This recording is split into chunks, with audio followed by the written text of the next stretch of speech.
नमस्कार, आप देख रहे हैं इंडिया न्यूज राजस्थान। मैं हूं आपके साथ स्वाति शुक्ला कुमार। फिलहाल देखिए राजस्थान के चुनावी नतीजों पर इस वक्त की बड़ी जानकारी सामने आ रही है। आपको अपडेट दे दें इस वक्त की बड़ी खबर। मतगणना तो फिलहाल देखिए जारी है। राजस्थान की 199 सीटों पर 200 सीटें हैं टोटल विधानसभा में, जिस पर इस बार जो है 199 सीटों पर मतदान हुए और मतगणना जो है वो जारी है। वहीं आपको ये भी अपडेट दे दें, ये बड़ी अपडेट इस वक्त की सामने आ रही है, जिसके तहत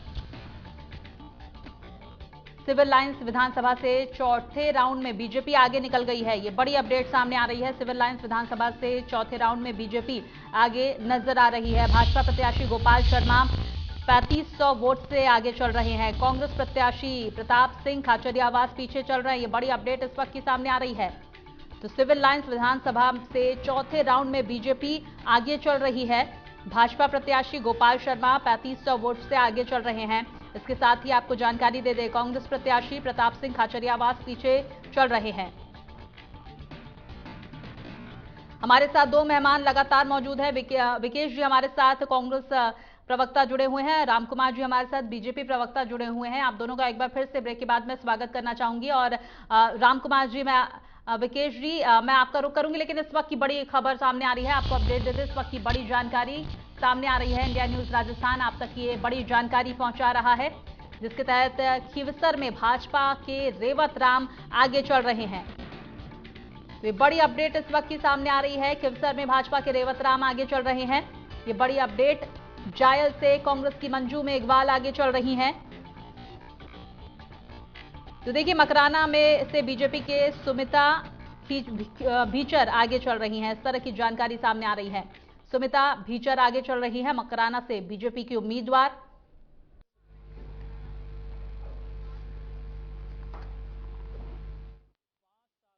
तो गजेंद्र सिंह शेखावत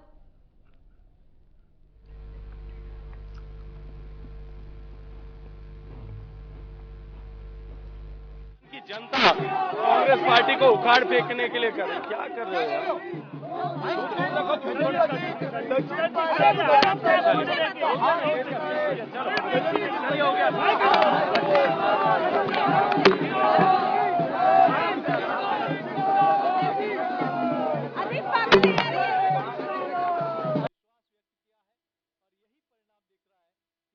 सामने आ रही हैं। और गजेंद्र सिंह शेखावत आपको तस्वीरों में देखे जा सकते थे। फिलहाल देखिए मेरे साथ दोनों मेहमान मौजूद हैं। हम एक बार फिर से आपका स्वागत करेंगे विकेश जी, रामकुमार जी, लेकिन उससे पहले देखिए बड़ी अपडेट एक और सामने आ रही है।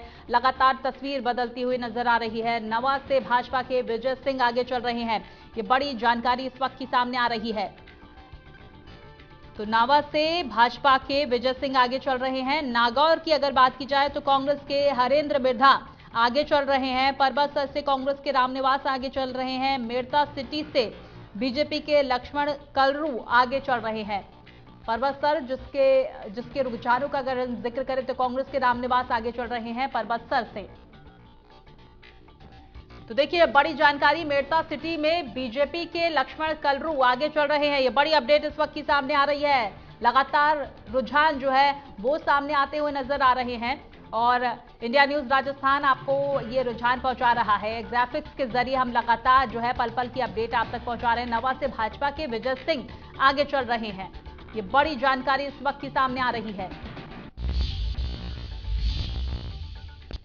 मेरे दोनों मेहमान हमारे साथ मौजूद हैं। विकेश जी, देखिए हम जिक्र कर रहे थे कि जातिगत जनगणना और आप अपना पक्ष रख रहे थे। हम समझने की कोशिश करेंगे कि जातिगत जनगणना जो है उसका कितना बेनिफिट आपको राजस्थान में और भी तमाम राज्यों में मिलेगा, और साथ ही साथ बीजेपी की तरफ से एक बार फिर से हिंदुत्व का कार्ड खेला गया, केंद्र के तमाम मुद्दों का जिक्र किया गया। आपको नहीं लगता कि इसकी वजह से जो क्षेत्रीय मुद्दे हैं वो कहीं ना कहीं उनकी अनदेखी हो गई, आपकी पार्टी की तरफ से भी और बीजेपी की तरफ से भी? लेकिन ये डिस्कनेक्ट हो रहा है। देखिए कांग्रेस का से स्टैंड रहा है, वो 3600 कौमों को साथ लेकर चलने की कोशिश करती है और हमेशा बैलेंस बनाए रखती है, क्योंकि आज सांप्रदायिक सौहार्द बनाना रखना बहुत जरूरी है।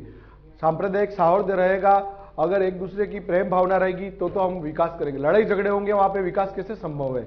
और जहां दंगे होंगे, जहां जातिगत आधार पर लड़ाइयां होंगी, तो फिर हम कैसे आगे बढ़ेंगे? हम तो ये चाहते हैं कि सभी जातियां बैलेंस रहे, सभी जातियां घुल मिल के रहे और सभी त्योहारों पे एक साथ उल्लास के साथ मनाया जाए, तब तो उस जिलों में हम उन गांवों में विकास कर सकते हैं।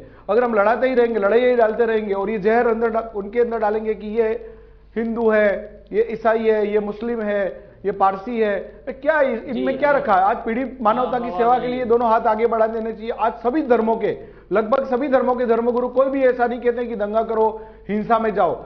आज वर्ल्ड लेवल पे भी देखिए कई देश लड़ा रहे हैं, तो कई देश चिंतित है उसकी क्यों लड़ाई हो रही है। ये लड़ाइयां हमारे जिलों में, हमारे मोहल्लों में, हमारे गांव में नहीं घुसनी चाहिए। हम ये चाहते हैं कि सबको बराबर प्रतिनिधित्व मिले और सभी धर्मों का आदर हो और सभी जातियां आगे बढ़े। अच्छा विकेश जी, देखिए तस्वीरें भी हम लगातार दर्शकों को पहुंचा रहे हैं और देखिए भाजपा कार्यकर्ता जो है वो इस वक्त झूमते नाचते हुए नजर आ रहे हैं। घंटी की आवाज आ रही है, देखो।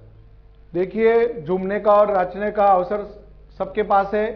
परिणाम आ देने दीजिए, परिणाम आ रहे हैं कांग्रेस के पक्ष में। और अभी आप पूरी पिक्चर स्थिति देख दीजिए, आपको 110 सीटों से ऊपर का कांग्रेस का ग्राफ मिलेगा, क्योंकि अशोक गहलोत जी ने ऐसे काम किए हैं और सरकार हमारी बनेगी। निश्चित रूप से पूरे परिणाम आने दीजिए। अभी तो शुरुआती रुझान है, हमको पूर्ण विश्वास है हमारी योजनाओं के ऊपर, और जो जनता का आदेश होगा उसको हम स्वीकार करेंगे। लेकिन हम घमंड नहीं करते, हमने जो काम किया उसके ऊपर जनता मोहर लगाएगी। अच्छा, इस और हमारा काम जनता के दिलों में का चेहरा क्या अशोक गहलोत शासन करने का है। बदलेंगे मुख्यमंत्री का चेहरा? हेलो, देखिए कांग्रेस में हमेशा से परिपाटी रही है कि हमारा जो विधायक जो है वो सब इकट्ठा होता है, और विधायकों के इकट्ठे होने के ऊपर आला कमान के साथ में जो पूरी प्रभारी आते हैं, पर्यवेक्षक आते हैं, और वो तय हो चुके, सब आएंगे, सब विधायकों की दिल की रात मानेंगे। जो आला कमान और विधायक दल जो मिलकर तय करते हैं वो मुख्यमंत्री का चेहरा होता है, और मुख्यमंत्री को लेकर हमारे यहाँ कोई लड़ाई नहीं है।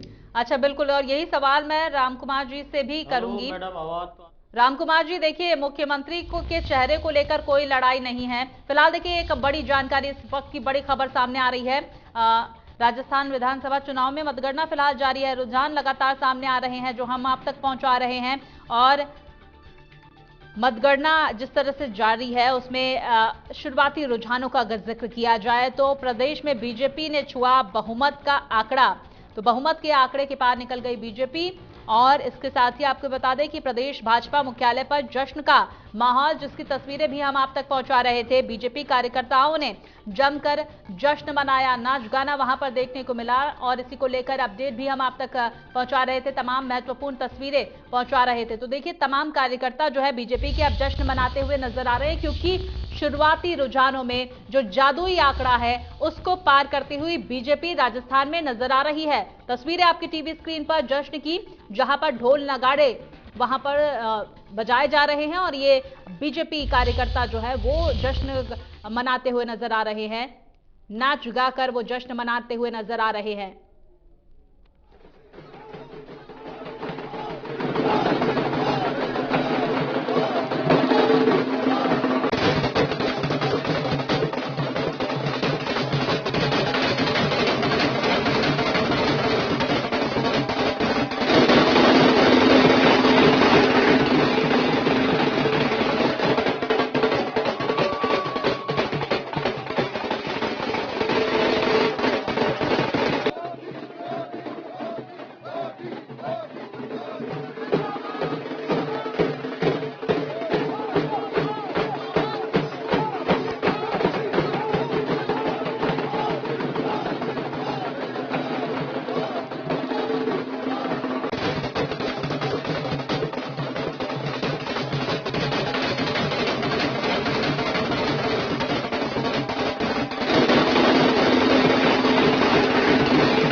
तो देखिए लगातार ढोल नगाड़ों की थाप पर वहां पर झूमते नाचते कार्यकर्ता नजर आ रहे हैं। बीजेपी खेमे में इस वक्त खुशी की लहर देखी जा सकती है। तमाम कार्यकर्ता बेहद उत्साहित नजर आ रहे हैं, और जो जीत का भरोसा लगातार तमाम मंचों से, केंद्रीय नेतृत्व की तरफ से दिया गया था, क्षेत्रीय नेतृत्व की तरफ से दिया गया था, वो इन कार्यकर्ताओं की तरफ से अब जश्न मनाया जा रहा है, क्योंकि शुरुआती रुझान जो है उसमें बीजेपी बहुमत का आंकड़ा पार करती हुई, बहुमत का जादुई आंकड़ा पार करती हुई नजर आ रही है। मेरे साथ दो मेहमान हमारे साथ जुड़े हुए हैं, विकेश जी हमारे साथ और राम कुमार जी जुड़े हुए हैं साथ ही। राम कुमार जी, देखिए जश्न का माहौल शुरू हो चुका है, अब कार्यकर्ता आपके झूमते नाचते नजर आ रहे हैं, लेकिन विकेश जी कह रहे हैं कि ये थोड़ी जल्दी तो नहीं है, जल्दबाजी तो नहीं कर रही अब बीजेपी? देखिए मैडम, मैंने पहले भी कहा है कि बीजेपी जल्दबाजी नहीं करती है, लेकिन जो वास्तविक निर्णय है उन पर चलती है। अब आपकी आवाज़ जरूर हमें डिस्टर्ब हो रही है, तो जिससे मैं सुनाई, लेकिन आपने दो तीन चीज़ें बताई। पहला तो मैं ये कहूँ कि जिस तरह का रुझान आ रहा है, ये रुझान बढ़ता जाएगा और निश्चित है कि जो जोश और जिससे खुशियाँ हैं और ज़्यादा बढ़ेंगी, इसमें कोई दोहराई नहीं है। और अभी अभी हमारे जैसे आपने शायद मैंने आपकी आवाज़ तो नहीं सुन पाई, लेकिन हमारे साथी जो बता रहे थे, जनगणना की बात है। आपको मालूम होना चाहिए कि जनगणना के लिए ये कांग्रेस इसके लिए दोषपूर्ण है। 2011 के आंकड़े इन्होंने अभी तक जारी, इनकी सरकार रही थी, जारी क्यों नहीं किए गए।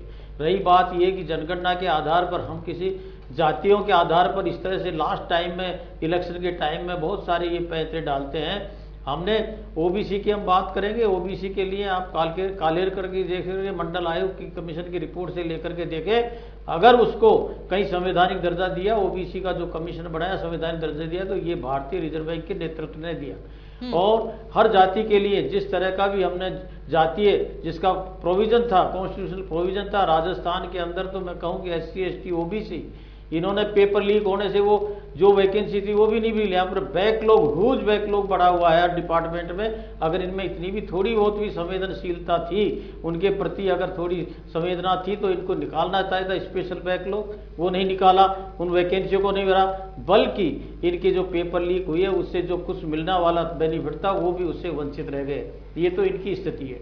इन्होंने एक प्रश्न उठाया था आपने कि धर्म को लेकर के, निश्चित है कि प्रत्येक समाज का, प्रत्येक देश का अपने एक धर्म और उस पर आधारित रहता है। कोई भी धर्म किसी भी मानवता के विरोध में नहीं होता। ये कांग्रेस की भ्रांति जिस तरह से फैलाई, हमने क्या अपने आपने देखा 50 करोड़ से अधिक जनधन के अकाउंट खोले गए, 300 हमारी योजनाएं है, क्या उसमें हमने धर्म को लागू किया गया?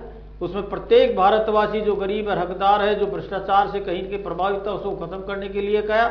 उसमें हर धर्म का व्यक्ति भी है, हर जाति का धर्म का भी है। आप ये कह रहे हैं, इनको सनातन के लिए बात करते हैं कि हम भी हिंदू हैं, हम तो इनको कहने की प्रमाण पत्र देने की जरूरत क्या है? हम तो ये नहीं कर रहे कि हम ही हिंदू हैं, हम सनातनी। निश्चित है कि सनातन संस्कृति को पनपाने के लिए जो मानवता पर आधारित है, गौतम बुद्ध के सिद्धांतों पर आधारित है और विश्व उसको जानता है। विवेकानंद जी ने जिस तरह से धर्मसभा के अंदर जिस तरह का उनका भाषण दिया, वो भी ऐतिहासिक है।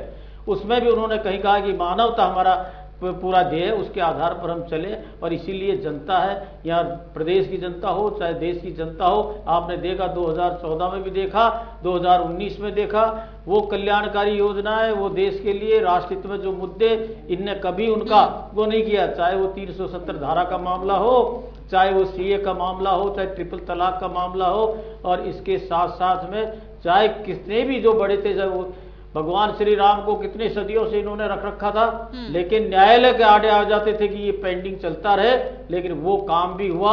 और ये भारत के देश में, उसके अंदर सब, उसमें प्रत्येक धर्म के लोग भी भगवान श्री राम को मानते हैं। तो ये सनातन संस्कृति वो संस्कृति है जो मानवता पर आधारित है। उसको प्रतिस्थापित करने के लिए अगर हम ही नहीं करेंगे तो कौन करेगा? क्या पाकिस्तान करेगा? इनके मुख्यमंत्री और इनके जो मंत्री, मैंने पूर्व में बताया था कि ये क्या स्टेटमेंट दे रहे थे, धर्म के आधार पर अगर चलेगा तो हमको कहीं न कहीं सत्ता में नुकसान हो जाएगा। अरे धर्म के आधार पर आप चल रहे, तुष्टीकरण में आपने देखा कितने लाखों केस हुए, हजारों दुष्कर्म के केस हुए, उनमें इन्होंने वो नहीं कहा। लेकिन 2 घंटे के अंदर एक सामान्य जो घटना होती है, एक्सीडेंट होता है, और एक्सीडेंट के अंदर एक व्यक्ति की मृत्यु हो जाती है। कोई भी मृत्यु हो, संवेदनशीलता होनी चाहिए, हमें भी दुख है, लेकिन 2 घंटे के अंदर 50 लाख दे देना, उसके लिए 2 नौकरी दे देना, सब कुछ निर्णय होता है। लेकिन इस तरह के दुष्कर्म के खाजूवाला हो, चाहे दानोदी का केस हो, चाहे बीकानेर का मामला हो, चाहे वो जब दौसा के अंदर जिस तरह का पुलिस कांस्टेबल की एक बच्ची के साथ में 5 साल के और पुलिस वाले ने, और जिस तरह बीकानेर के अंदर रक्षक भक्षक बन गए, तो इनके हाल बेहाल इस तरह कर दिया। भीलवाड़े की घटना आपको पता है, उनमें इन्होंने जाकर के उनको पर्याप्त धनराशि भी नहीं दी गई। ये इनका चरित्र है, ये इनकी सहानुभूति, ये क्या है? ये तुष्टीकरण की नीति है। एक तरफ आप क्या करते हैं, दूसरी तरफ क्या करते हैं। क्या नादौती का केस वो गंभीर नहीं था? जिस लड़की को जिस तरह से कहा, उसके लिए क्यों नहीं 50 लाख रुपए और उसके परिवार को नौकरी दी गई? क्यों नहीं इन्होंने भीलवाड़ा के अंदर इस तरह के जो 2-3 केस आए उसमें किया गया? क्यों नहीं इन्होंने दौसा के अंदर जो केस आए आदिवासी महिला के साथ में हुआ, एक बालिग बेचारी 5 वर्ष की बालिग के साथ में भी हुआ, उसके बाद में बहुत सारे केस हर जिला में मैं गिनाना चाहूं तो कम से कम 35,000 केस तो ऐसे संगीन है जो कि महिला दुष्कर्म के हैं। लेकिन भारतीय जनता पार्टी का नेतृत्व महिला सशक्तिकरण, उनकी सुरक्षा के लिए प्रतिबद्ध है और हमने हमारे संकल्प पत्र में कहा है कि प्रत्येक एक थाना होगा, महिला थाना होगा, डिस्ट्रिक्ट में डेस्क होगी और उसके साथ साथ में महिलाओं को सुरक्षा मिलेगी। इनकी लॉ एंड ऑर्डर की जो व्यवस्था अपराधीकरण है यूपी में जिस तरह खत्म हुआ उस तरह यहाँ पर भी होगा। और इसी के कारण से आने मैं आपका जवाब जानना चाहूंगी कि देखिए महिला सुरक्षा के नाम पर, कानून व्यवस्था के नाम पर क्यों नाकामी देखी जा रही है वहां पर, और इसी मुद्दे को जोर शोर से उठाया जा रहा है। लाल डायरी का जिक्र लगातार बीजेपी की तरफ से तमाम मंचों से किया गया और साथ ही साथ पेपर लीक का मुद्दा जोर शोर से उठाया गया।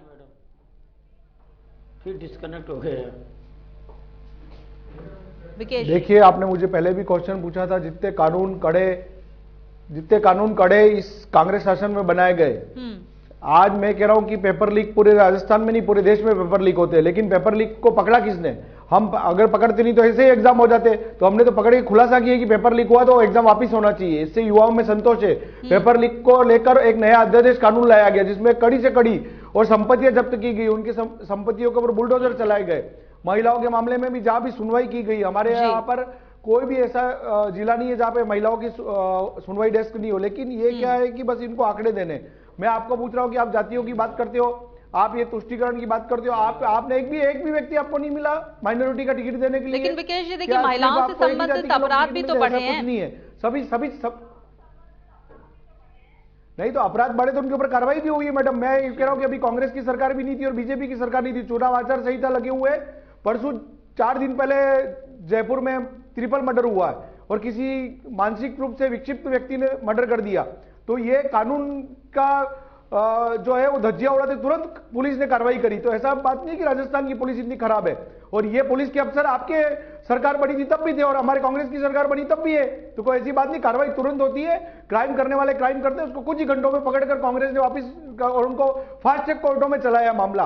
आज कन्हैयालाल की वहां पर हत्या हुई, कन्हैयालाल जी की उदयपुर में, पूरे देश को पता है। तो उसमें बीजेपी के कार्यकर्ता थे, बीजेपी के कार्यकर्ता, मैं भी वहां का रहने वाला हूं उदयपुर डिवीजन से।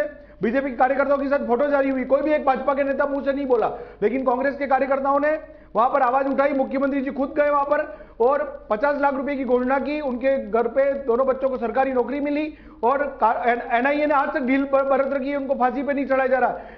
ऐसी नृशंस हत्या करने वाले लोगों को एनआईए क्यों देर कर रही है? फांसी चढ़ाना चाहिए। आपकी केंद्र में सरकार है, एनआईए आपका पार्ट है, लेकिन ये नहीं बोलेंगे इस वाले मामलों में। और अल्पसंख्यक प्रकोष्ठ के पदाधिकारियों ने जो कन्हैयालाल के मर्डर करने वाले थे उनके साथ दिया, लेकिन उनके साथ खड़े हुए, उनके साथ फोटो जारी हुए, लेकिन कोई भी शब्द कोई भी वहां नहीं बोला। लेकिन हम तो ये बात करते हैं, हत्यारे होते हैं, वो किसी भी पार्टी की हो, किसी भी जगह के हो, चोर होता है, उसको बख्शना नहीं चाहिए, उसके ऊपर कानून की कार्रवाई करनी चाहिए, भारतीय संविधान की धाराओं के अंतर्गत उसको फांसी मिलनी चाहिए। हम ये मांग करते हैं। क्यों एनआईए लेट कर रहा है? क्यों ये केस इन्होंने इतना फास्ट क्यों नहीं लिया? जबकि हमने तो उनको सिर्फ मात्र 3 घंटे के अंदर राजसमंद के अंदर पकड़ लिया, हमारी राजस्थान की पुलिस ने।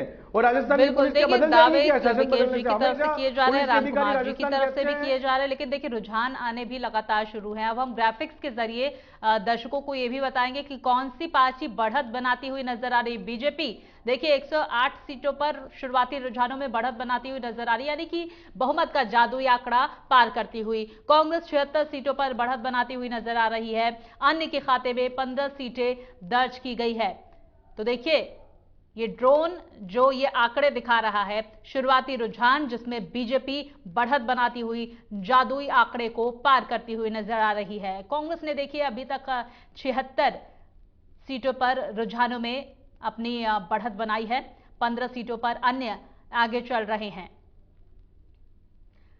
और मेरे साथ दो गेस्ट लगातार जुड़े हुए हैं, हमारे साथ विकेश जी और राम कुमार जी जुड़े हुए हैं। देखिए, कानून व्यवस्था को लेकर राज्य क्या कर रही है, केंद्र क्या कर रही है, ये तो सवाल उठना लाजमी है। लेकिन अब एक और सवाल जो सवाल मैं आपसे कर रही थी राम कुमार जी पहले भी, कि भाई मुख्यमंत्री के फेस को लेकर आपकी स्थिति क्यों क्लियर नहीं हुई है, क्यों अभी भी केंद्रीय नेतृत्व के चेहरे पर चुनाव लड़ा जा रहा है। वसुंधरा राजे जो लगातार आपकी पूर्व मुख्यमंत्री भी रह चुकी हैं और उनकी कहीं ना कहीं अनदेखी पार्टी इस चुनावों में शुरुआती तौर पर करती हुई नजर आई, क्या कहेंगे इस पर आप? देखिए मैडम, ये परसेप्शन जो बनाया हुआ है ये कांग्रेस के लोगों ने या कुछ मीडिया के लोगों ने बना दिया होगा। बीजेपी का परसेप्शन मैडम हम कैसे बनाएंगे, आप बताइए। बीजेपी का परसेप्शन हम कैसे बनाएंगे? मित्तल साहब आप सुन लो, उसके बाद में मैंने भी शांति से सुना है। ये जो परसेप्शन इन्होंने बनाया है, भारतीय जनता पार्टी के अंदर प्रत्येक कार्यकर्ता का चेहरा बहुत मजबूत होता है।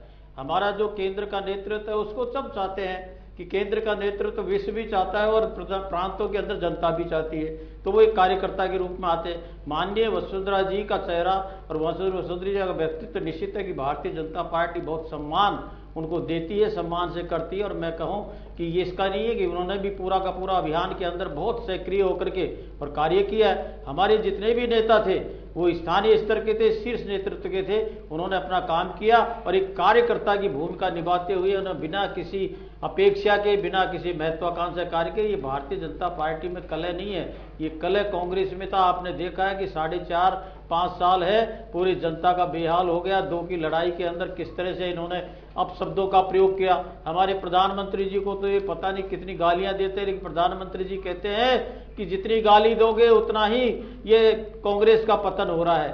प्रधानमंत्री जी का तो व्यक्तित्व में कोई पतन नहीं हुआ, वो तो विश्व में भी छाए और प्रदेशों में भी छाए और देश में भी छाए। लेकिन इनकी इस तरह की एक कल्चर बना रही है कि हम झूठ बोले, उसके बाद में पूरे गाल बजाने वाली बात हो जाती है। और इनका जिस तरह का करैक्टर रहा उसको राजस्थान की जनता ने देखा है और ये कह रहे हैं कि हमने महिलाओं का ये किया, महिलाओं का सशक्तिकरण, महिलाओं का तो जिस तरह का शोषण इन्होंने किया और उनके साथ में सुरक्षा का। इनकी खुद विधायक महोदय है जो कहती है सदन के अंदर में सुरक्षित नहीं हो, तो इससे ज्यादा और क्या होगा। और इसके बाद में ये देख रहे हैं कि आप कहते हैं कि एफआईआर लॉज होती है।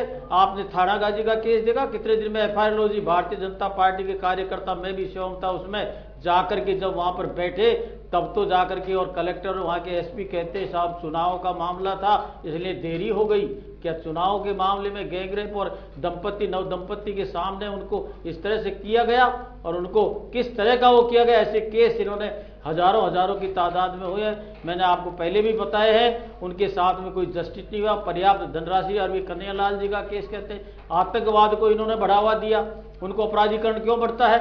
आपने देखा यहाँ पर बम ब्लास्ट होता है, 80 लोगों की हत्या हो जाती है और बम ब्लास्ट के अंदर, और वहां पर है जो एक आतंकवादी लोग हैं जो बच जाते हैं। क्यों बच जाते हैं? इनकी लचर कानून व्यवस्था, एविडेंस के लिए पैरवी नहीं किया जाना, ये साबित करता है कि कहीं न कहीं इनका जो तुष्टीकरण की नीति है उससे ये साबित होता है कि इन्होंने उसको ढिलाई दी। उसका परिणाम है ब्लास्ट करने वाले आतंकवादी भी बचते हैं और कन्हैयालाल जैसे कि उनको शरीर से सर को कत्ल करने वाली घटनाएं भी 7400 से ऊपर ऐसी हत्याएं हुई है जिनका मर्डर हुआ है। 2 दर्जन से अधिक पुजारियों का हुआ है, इन्होंने आत्मदाह किया है। लेकिन बिल्कुल देखिए राम कुमार जी, फिलहाल देखिए जनता ने अपना जनाधार दे दिया है और कौन सी योजनाएं, कौन कौन से कानून जिसको लेकर जनता नाराज है और किससे खुशी उनकी देखी जा रही है, ये तो फिलहाल ईवीएम में कैद हो चुका है। रुझान भी लगातार आने शुरू हो चुके हैं, किसके फेवर में आ रहे हैं फिलहाल तो बता दें। देखिए बीजेपी बढ़त बनाती हुई नजर आ रही है।